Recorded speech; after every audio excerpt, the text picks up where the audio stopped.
Starting off with dragon pose. You're heel toeing one foot forward and you're tucking your back toes under to move one knee, your knee at the back to the back of the mat. You're flexing your toes up towards your face and then rolling your hip open and maybe just enjoying rocking back and forth here with baby if your pelvis feels stable, and just enjoying the groin stretch that happens.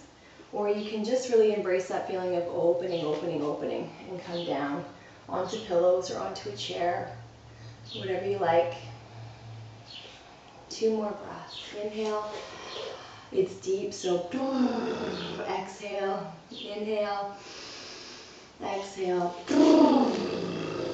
Good, and then roll your foot all the way back down.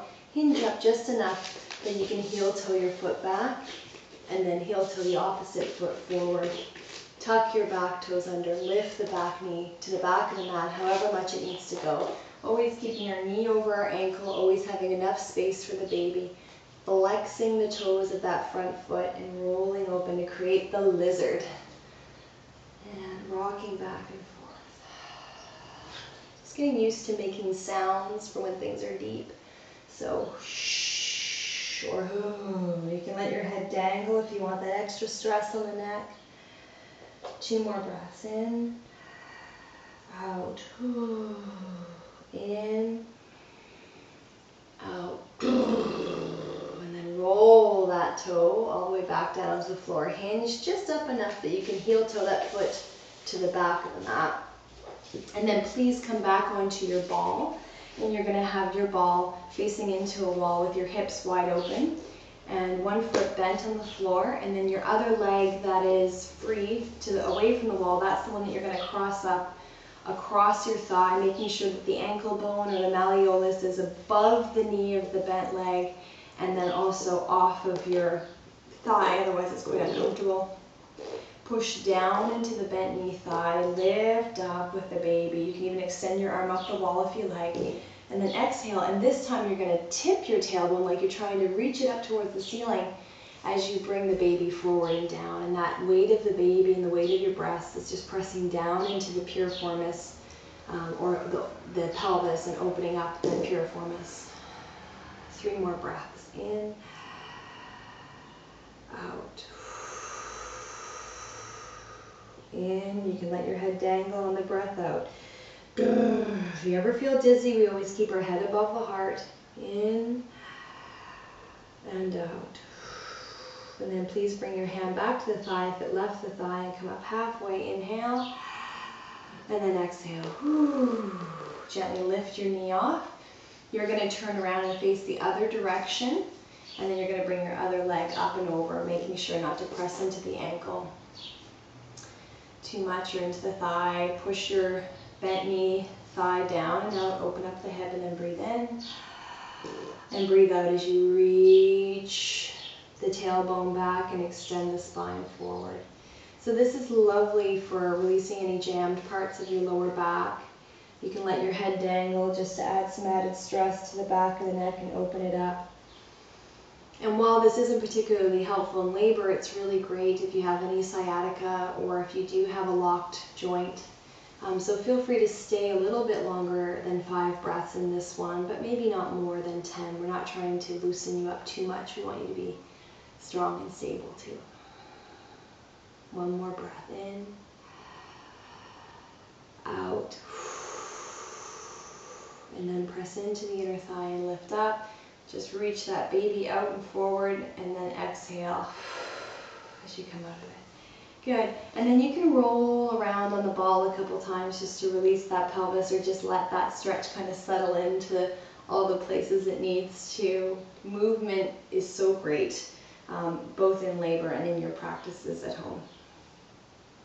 And the other thing that you can stop and do now is you can come down onto the floor, and if you wanting to continue doing some work for stabilizing the SI joints, you can pull the muscle away from your bum. You can take a lengthwise sheet and you can reach it underneath your knees, cross it over across the top of the knees, and you want to have your hands actually gripping in a crisscross position on the sheet, and you can take 10 breaths now to press the knees against the sheet and release. Press the knees across the sheet and release. And you can do that, maybe pause the video and do that for about 5 breaths, up to 10 breaths, just feeling against that resistance to help really stabilize the SI joints in the pelvis. So now you would have pressed play again. So just come in, stay seated, and come into a half cross-legged position with your other leg open. And again, the reason we're doing this is to create lots of space in the pelvis and allow that baby to just kind of sag out and forward. We want you to have a nice soft belly. Just really let everything go down into the hips. And you can take your strap, if you want, around the foot of the extended leg and hold on to it and just press into your bent knee and come up and just reach over. Or if you're able to reach for the foot or the shin, you can. Other arm comes up and sweeps over the head. So you get that length again, anchoring your sitting bones again. Inhale as you reach up. Exhale as you dome over.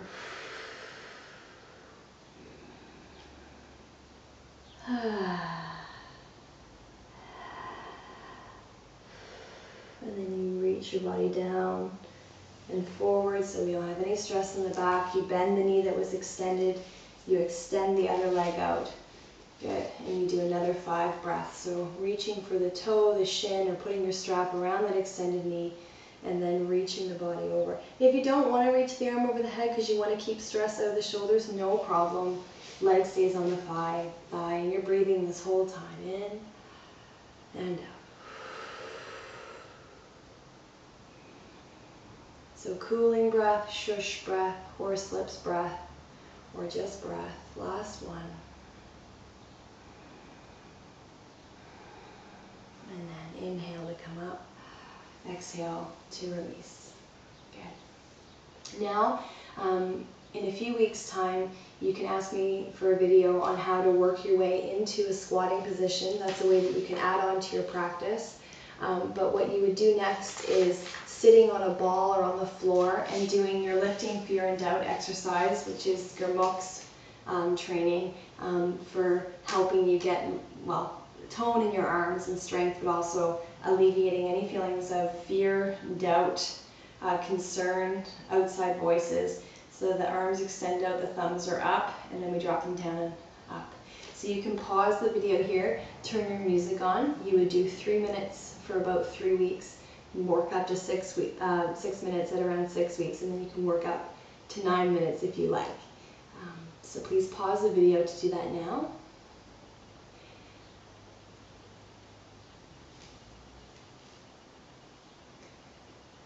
Okay, and after you've finished your lifting fear and doubt exercise where you've given yourself lots of affirmations and positivity and strength, you're going to rest. So you can lie on your left side if you like, with pillows between your knees and pillows in between the feet, because you want to keep that pelvis nice and wide. You can have a pillow underneath your left ear and you can be there. You can also have a number of pillows underneath your back, and then sitting with some pillows under your bum or a bolster. You can always ask me if I have a spare bolster and I'll bring it to you. And you can lay down in what's called the heart bed. So that's when you have that support behind you and you can extend your arms out to either side and just have an open chest. You can even have your hips open by bringing the toes, feet together and the knees apart. As you get more and more pregnant, you may just want to bring the video upstairs, lie in bed with pillows underneath you and just enjoy. But turn on some really soothing music and you're going to try sleep breath. So sleep breath, it's best that you just take a breath in and a sigh out. And from wherever you are, you're going to breathe in through that open mouth to the count of 4 and out to the count of 7. So it sounds like this. And then blow out.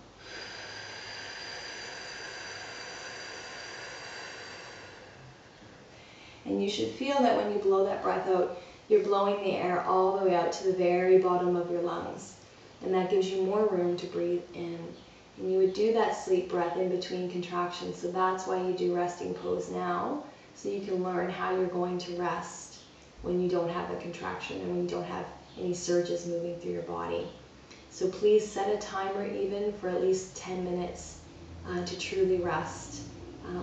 Building up that rest in your body is going to really serve you in your labor. Namaste to you and namaste to your baby. Thank you.